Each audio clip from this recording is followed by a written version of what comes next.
Farrukh Saab of ICAP.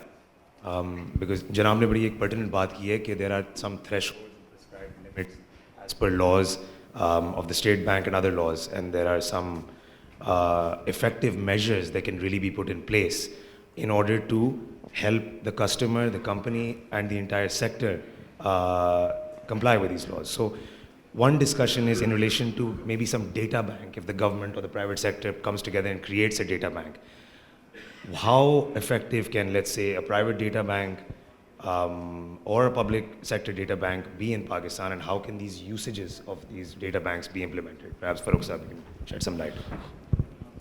So from an AML perspective, the private data banks has gained significance. Coming from an accountancy background, if I talk from the forum of the Institute of Chartered Accountants of Pakistan or from a professional service provider firm, the use of the data has become really from KYC perspective. The information that is being accumulated in those data banks and primarily those private service providers are from international organizations. The data that we use in the context of KYC really give us an information of any adverse information that is available in the public arena. The data that they compile and they make, if you take that service, identifies any negative, any adverse information. That could be a news item, that could be any other order from a particular regulator. So that adverse information gets flagged, and if you use that, then you can, that is just an identification of that event.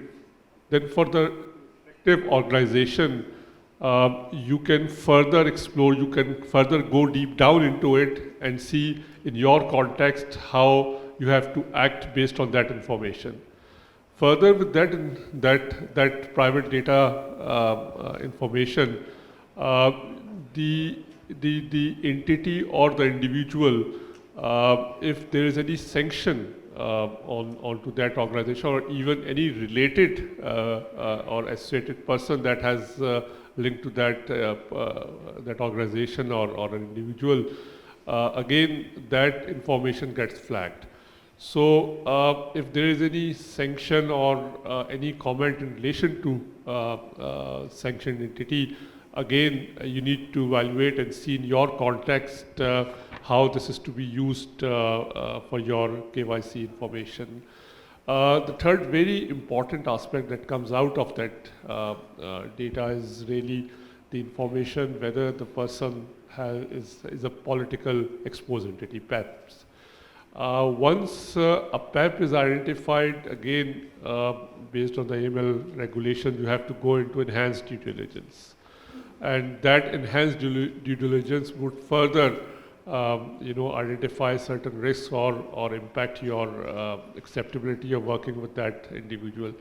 So all in all, what I'm highlighting is that this use of private data bank coming from accountancy background that mainly relates to the KYC assessment, and for KYC, all these three information that I've highlighted becomes very important in the decision making of whether or not to accept that particular entity as your client. Thank you. Thank you, Ji. And I think very pertinent because we're quite used to public data banks such as the ECIB of the State Bank of Pakistan, but I think there's a lot more innovation that we can use in order to get more together.